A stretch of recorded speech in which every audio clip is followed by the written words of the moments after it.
Pucker up. I got to tell Keiynan Lonsdale to pucker up.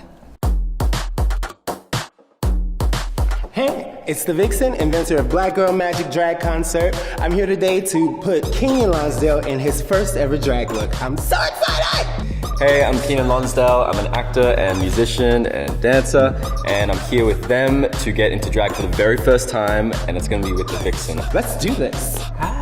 Hey. Yay. Come on in here. I'm so excited. I'm so excited. I'm such a huge fan. I can't wait to do this. I know exactly what I want to do. So, okay, let's not get you dirty. Let's get a robe on you, okay? And then we're gonna get started. All right. Okay, so first let's get you cleaned up. Okay.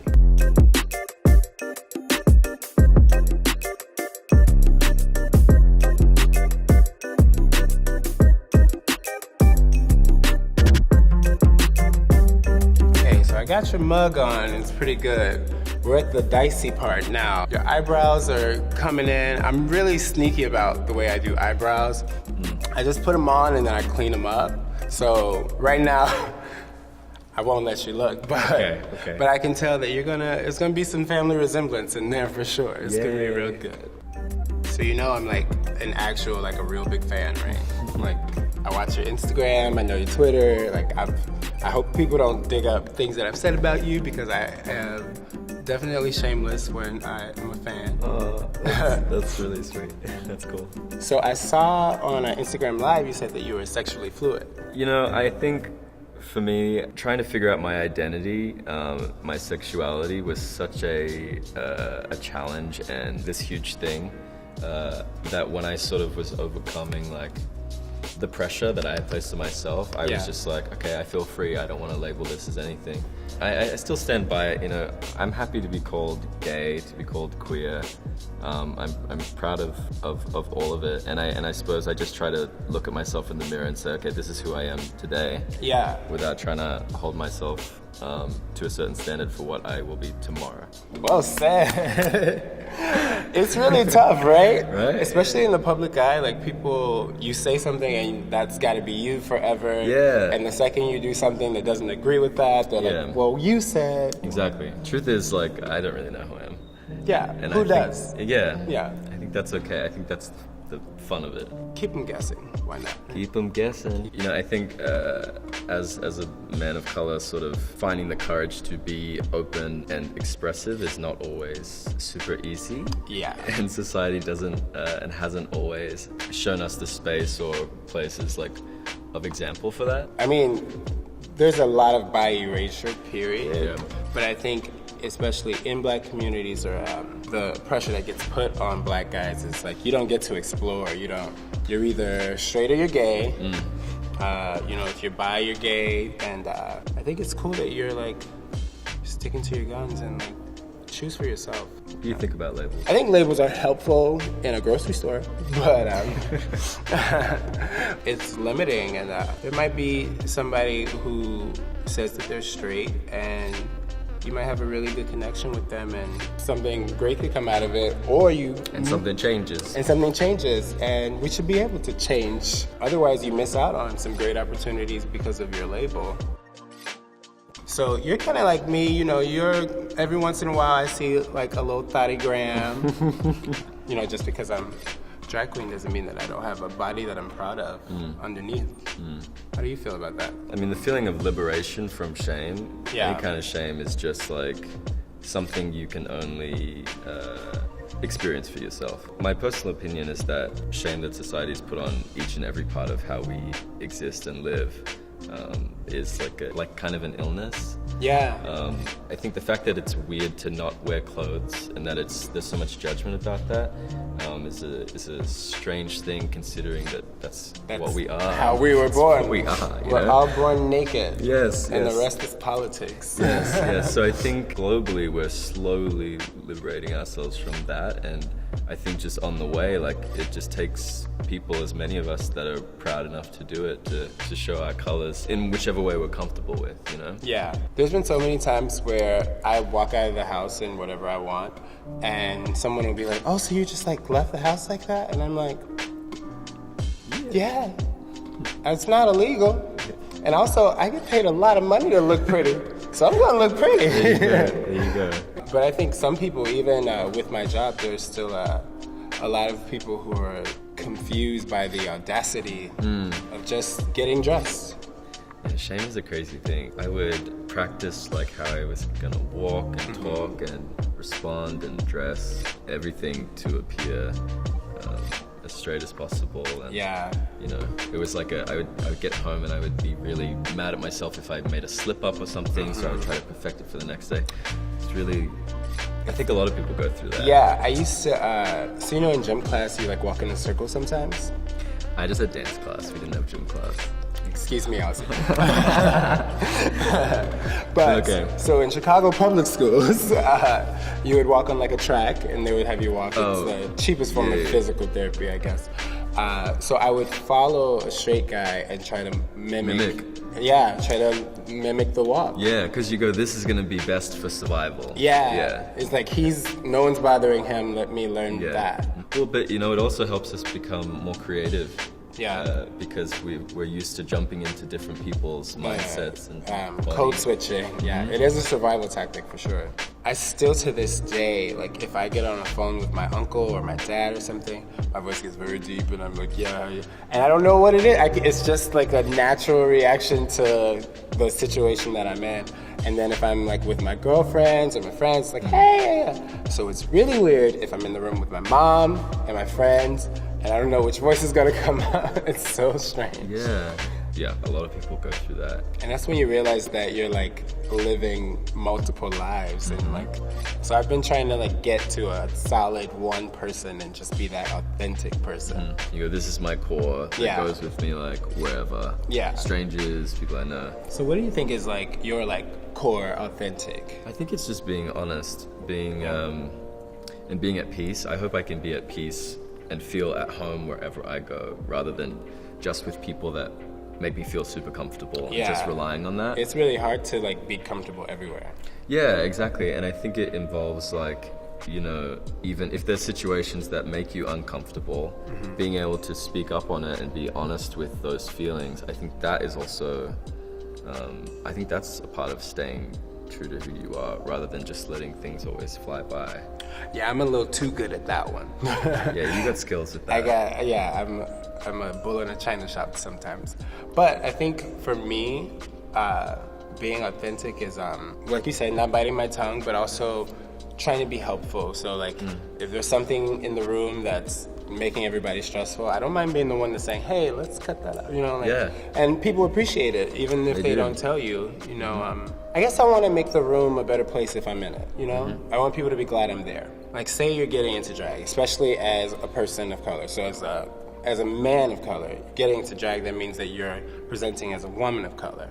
And especially in America, women of color are like the most disrespected, unprotected women. So it's almost crazy for you to like opt into being treated lesser than.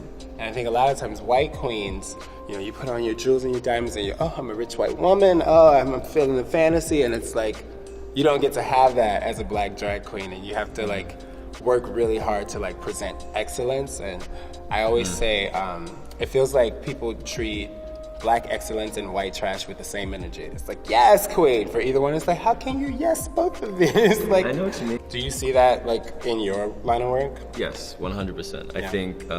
I think even changing the definition of what a leading man is, you know, for as we know, you know, a leading man has been told to us that they're white, and that they're always going to be white, and they're going to look like this, and they're going to be you know, not very and they can, remarkable. I think we all learn growing up is like, if I'm going to make it, if I'm black and I'm going to make it, I'm going to have to be exceptional. I'm going to have to be the Work best. Twice as hard to get half as much. It's really, really daunting. Now, even with like dating or like hooking up, I am not hard on white guys, but you just can't be white and be cute. You gotta have features. I'm checking boxes. I'm like, okay, do I find you attractive? Why do I find you attractive? Not because if you have just blonde hair and blue eyes. Do you have lips that I like? Do you have nice eyebrows? I don't give passes to white guys because they got enough, right?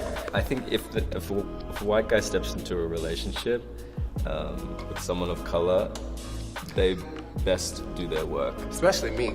You better know what the hell you're talking about. No. You know who's good? Oh, wow. Miss Cracker. Miss Cracker is dateable. She passes the test. She knows movies, she knows history, she's been to South Africa. That's the kind of work you gotta put in. She doesn't meet my height requirement, but everything else, she's pretty good. So long as someone is willing and actively taking action to learn and educate, because it's all an education thing, and to unravel and take all the layers away from themselves, because it's not just I think when it comes to black and white, not I think, but this is it, it's not about just the white community learning about what it is to be black in this world. It's what is it to be white in this world? Really actually look inwards. It's, Look at how your footprint is affecting everybody every day. Yes. Yeah. Yes. I think, it's like how your car has a carbon footprint. I think as a white man, you can push out a lot of toxicity. As a man, you push out a lot of toxicity. Yeah. So you got to be conscious of that, and then you can take steps to prevent it. Yeah. I think mostly what I look for in anybody is a willingness to be wrong. Yes. Because I'm usually right, so you got to be ready to be wrong. Because it's gonna happen. And it's okay to be wrong. It's okay to be wrong, and I love when a guy admits that I'm right. I mean that he's wrong. Yeah. That's wonderful. So how do you feel about the mask for mass culture?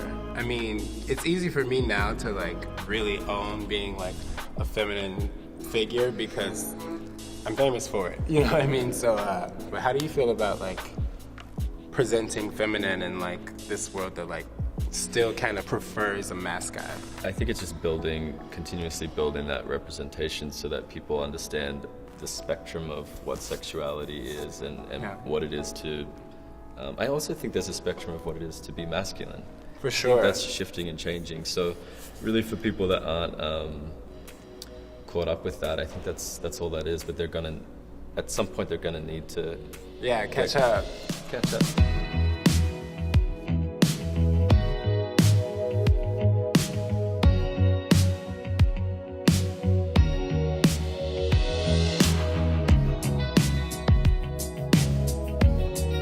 Pucker up. I got to tell Keiynan Lonsdale to pucker up. So, you know how you've worn lipstick before, yes? Mm-hmm. So a lot of times, just being out, it wears down, it turns into a different shade. So my rule of thumb is if I put on 4 colors, then it'll change, but there'll always be something happening down there. So I try to keep my lip guessing. So I put layers on, so as they wear off, it reveals a different. That's really cool. All right, bitch. I would claim you on these streets. Okay. I think you're ready. Let's get some clothes on. All right, let's do it. Okay. Right. So this is the fun part. You're gonna once we get the clothes on, that's when the clothes make the woman, they say, I guess. Okay. I kind of really like this one. I was looking at it. Definitely is something I would wear, so you should try to see if you can squeeze into that. All right. Squeeze. I can do this. Yeah? I like the colors. Okay, go on in there, go on in there. Now, do I need to teach you how to tuck? Are we going over that? Now, I don't like to tuck, so I'm not gonna make you tuck, but just, smush and think about your grandma or something, and just try to keep it, stay Christian. Okay. Are you Christian? You don't have to be Christian. Get the hip pad up, squeeze it, breathe tight, think skinny thoughts. Should we put a bra on? Nah, you don't need a bra. I don't wear bras. You got real good hips. Ooh, okay, let's see. Thank you, they're natural. Yeah, I didn't just see. Maybe a jacket? You're one of those aunties right now. You're one of those. The leg is a little hairy. Okay, this is actually cute. Unlike Shakira, your hips do lie. Okay, maybe a necklace. Well, nobody looks like me, but I want you to look as close as possible. Okay. This is the tee for sure. Let's get rid of this jacket. I think it could be something more fun. Yeah, I think this is cooler. Oh my God. All right, let's just grab some stuff and we're gonna make it work. Yeah, and get that. Okay, okay. Don't forget some shoes. How about these? Yeah, come on.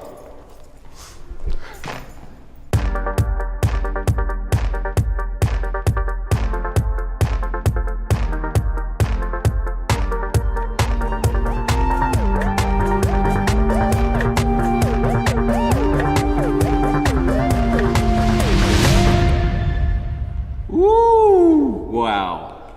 Damn. Damn. okay? Do you hate me? Am I fire? I love you. Are you okay? I love you. You're Oh good? my gosh. You look great. Oh my gosh. Oh, look at that. Pantsuit sisters. I love that. Wow. Uh-huh. I see it on you. Thank you for suits gifting you. it to me It as suits a- you. Yeah, Thank we're you. we're peas in the pie. I love it. I'm so glad we got to do this. Me too. Me too. So, all right now, ladies and gentlemen, introducing my legendary drag daughter. Make some noise for the Prism! I said make some noise. She's stunning. So, how do you feel? I feel like ethereal. Yeah. Yeah, like magical. I feel like you're on that like goddess rainbow wavelength that I'm on. Yes. So, all right, you look good. You feel good. Yes. You ready? Yes. All right. I'm ready. She ready. She ready. Okay, she ready. Let's go make some black girl magic then. You ready? Yes. Let's go, bitch. Woo. Woo.